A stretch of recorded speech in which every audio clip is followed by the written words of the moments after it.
Hello, Year 9. For our first lesson of the week, today we're going to be looking at listening about pocket money and having a better idea of details about pocket money. Then we will be looking again at how to write and use the future and the past tenses, because there are still misconceptions about the two tenses. And then we'll be looking at practicing our knowledge of the future tense by playing a whack-a-mole game. All right, so for today's lesson, you will need a pen, paper, a timer or watch to time the amount of time spent on each task. And you will need also the internet so that you can go and retrieve the whack-a-mole game.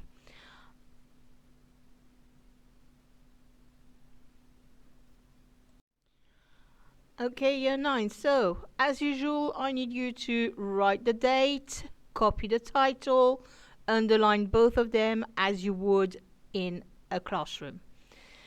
Once you've done that, your starter is for you to look at the 5 sentences that are in that box at the bottom, and each of them has got a number in brackets.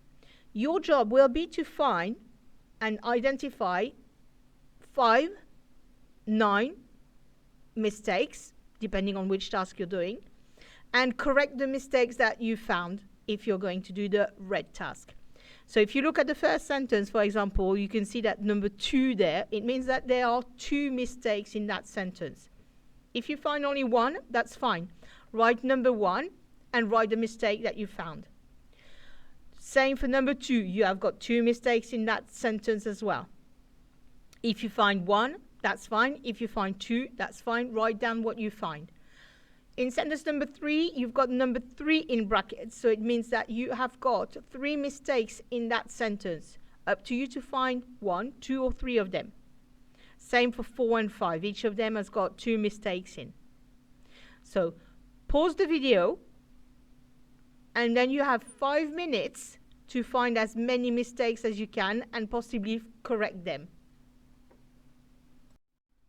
Okay, Year 9, so your next task will be a listening task. So what I would like you to do first is copy the grid that you can see on the slide. 3 columns with an extra column with the numbers 1, 2, and 3. You can make each row be 2 lines if you want. That depends on the size of your handwriting.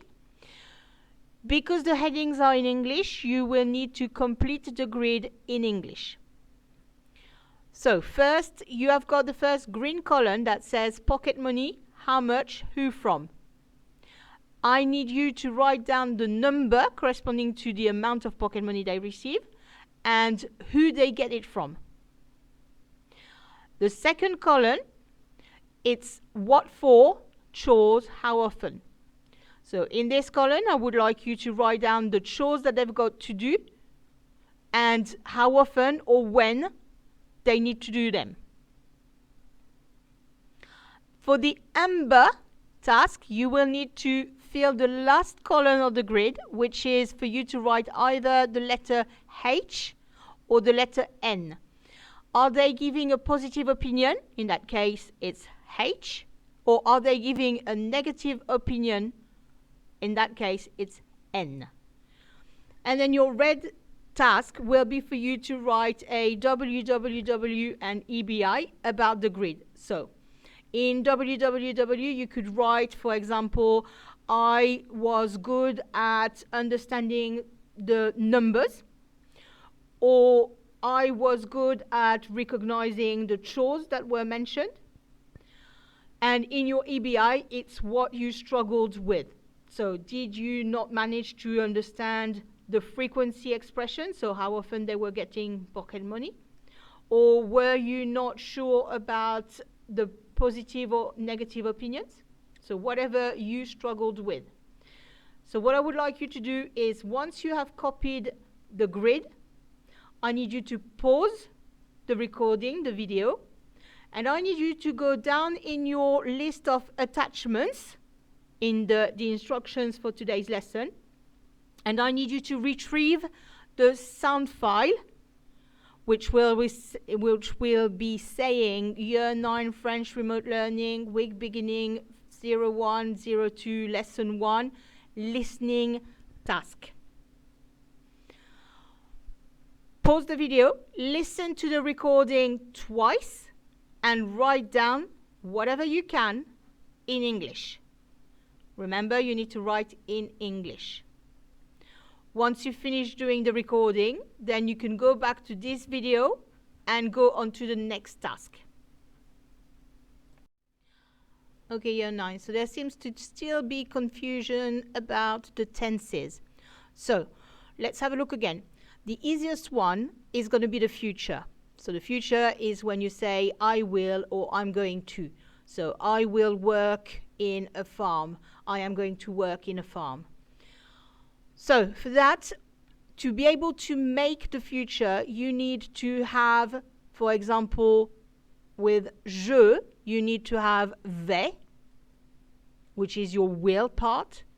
And then you need to have the infinitive at the end of your verb. So your er, ir, or re. So in this case, we've got travailler with er, and we've got recevoir with ir.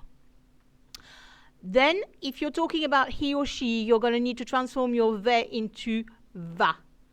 But your travailler, your recevoir, your me donner will still be showing with the er, ir, or re at the end. Then if you want to talk about heels or else, which is they, then you need to have vont instead of your vais or va. So as you can see, only the part between je and the infinitive will change. Your travailler will remain the same. Your recevoir will remain the same. Your me donner will remain the same. Okay? So, that's one thing. For the past, we have got two tenses in the past. We've got the imperfect and the perfect. So the imperfect corresponds in English to I used to. So I used to receive, I used to work.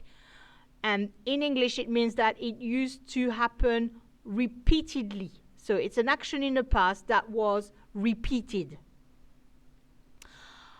So you can see this time, you need to take your verb, you need to remove your er, and you need to put ais if you're going to be talking about je, ait if you're going to be talking about il or elle, and aient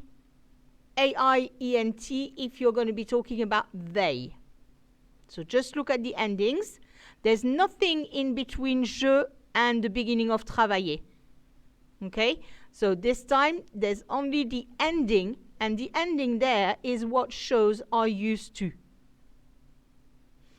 And then we've got the other past tense, which is the I did part. So the action where it's only happened once. So last week, I worked.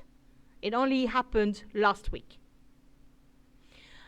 In this case, you need to have ai after your je, and it changes the end of the verb as well, so that you end up with an e accent or a u, depending on the infinitive. You need a if you're talking about il or elle, but the e with the accent will remain. And if you're talking about ils and elles, it needs to become on, and you still need to get your e accent. Okay, so keep that in mind. And with that in mind, I would like you in a minute to pause the video so you can write one sentence about pocket money in the future. So for example, it will be something like, I will receive £5 a week. I need one sentence for the Amber task with the imperfect. So last year I used to receive £5. And for the red task, I need one sentence with the perfect tense. So for example, something like, I received £5 last Sunday. So now you can look at the future, the past imperfect and the past perfect. Keep that in mind, and I want one, two, or three sentences, one for each tense, preferably. Pause the video, write your sentences, and go on to the next task. Okay, year 9, final task for today. I need you to follow the link at the bottom of your list of attachments to the word wall task. I need you to complete the whack-a-mole quiz, and I need you to take a screenshot of your score, which you will then need to upload as part of your remote learning work. Okay, year 9, this is it for today. So before you close this video, you need to make sure that you upload your work. So you need to upload your starter task with the mistakes that you found in each sentence. Then you need to upload your listening grid with the answers in English in it. And you need to upload also your sentences for the future, the imperfect and the perfect tense. And finally, you need to upload your whack-a-mole score by taking a screenshot of your score once you finish the game. Thank you.